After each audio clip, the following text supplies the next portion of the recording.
Hello students, आप सभी कैसे हैं बच्चों? आशा करती हूँ कि आप सभी ठीक होंगे।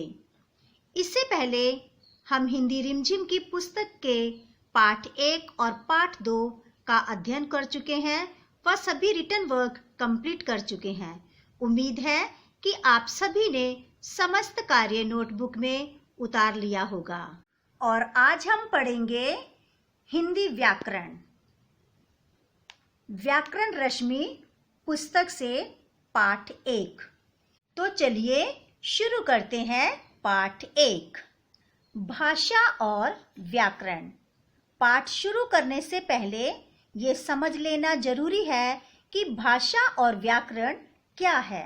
भाषा जिस साधन के द्वारा हम अपने मन के भावों को स्पष्ट रूप से दूसरों पर प्रकट करते हैं, उसे भाषा कहते हैं। भाषा के मुख्यतः 2 रूप होते हैं, मौखिक भाषा, लिखित भाषा। सांकेतिक भाषा भी भाषा का एक रूप है। तो प्यारे बच्चों, भाषा के कितने रूप हुए? भाषा के 3 रूप हुए, मौखिक भाषा, लिखित भाषा और सांकेतिक भाषा। और अभी समझते हैं कि व्याकरण क्या है। व्याकरण वह शास्त्र है जो हमें किसी भाषा को शुद्ध लिखने और बोलने के नियमों का ज्ञान कराता है। तो चलिए शुरू करते हैं।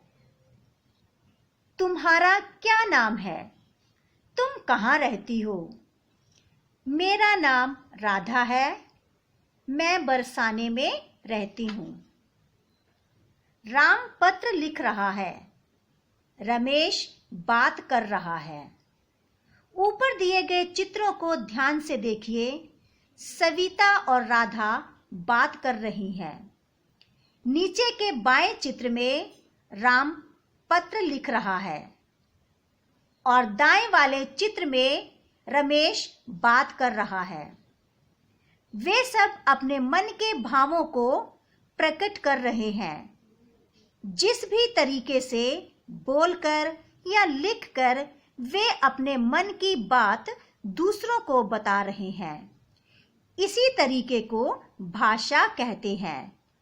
भाषा जिस साधन के द्वारा हम अपने मन के भावों को स्पष्ट रूप से दूसरों पर प्रकट करते हैं, उसे भाषा कहते हैं। संसार में हजारों लाखों भाषाएं हैं। हमारे भारत में ही अनेक भाषाएं हैं, परंतु संस्कृत सबसे पुरानी भाषा है। हमारे भारत देश की राष्ट्रभाषा हिंदी है। नंबर 1, मौखिक भाषा। जो भाषा हम मुख से बोलते हैं उसे मौखिक भाषा कहते हैं। इसमें हम अनेक प्रकार की ध्वनियों का प्रयोग करते हैं। बात करते समय, फोन करते समय, भाषण देते समय हम मौखिक भाषा का प्रयोग करते हैं। संसार में सर्वप्रथम मौखिक भाषा का ही प्रयोग आरंभ हुआ था। नंबर 2, लिखित भाषा। जब हम अपने मन के भावों को लिखकर प्रकट करते हैं तो वह लिखित भाषा कहलाती है। इसमें ध्वनियों के चित्रों अथवा चिन्हों का प्रयोग होता है।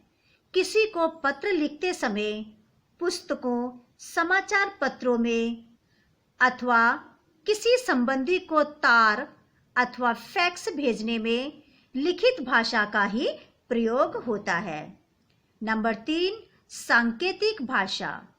जो भाषा संकेत के माध्यम से प्रकट की जाती है उसे सांकेतिक भाषा कहते हैं। तो प्यारे बच्चों, भाषा के कितने रूप हैं? भाषा के 3 रूप हैं। नंबर 1, मौखिक भाषा, लिखित भाषा, सांकेतिक भाषा।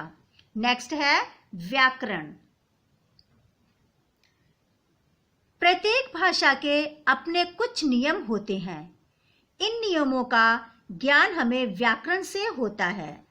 व्याकरण वह शास्त्र है जो हमें किसी भाषा को शुद्ध लिखने और बोलने के नियमों का ज्ञान कराता है।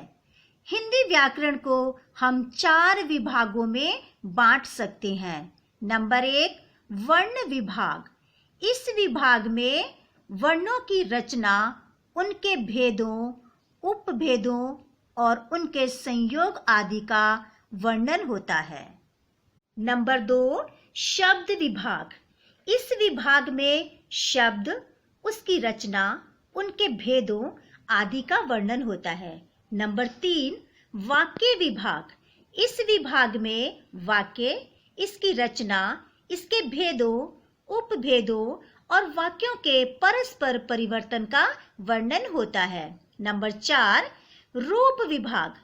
इस विभाग के अंतर्गत शब्दों के रूप, परिवर्तन, उनकी रचना तथा भेद आदि का अध्ययन किया जाता है।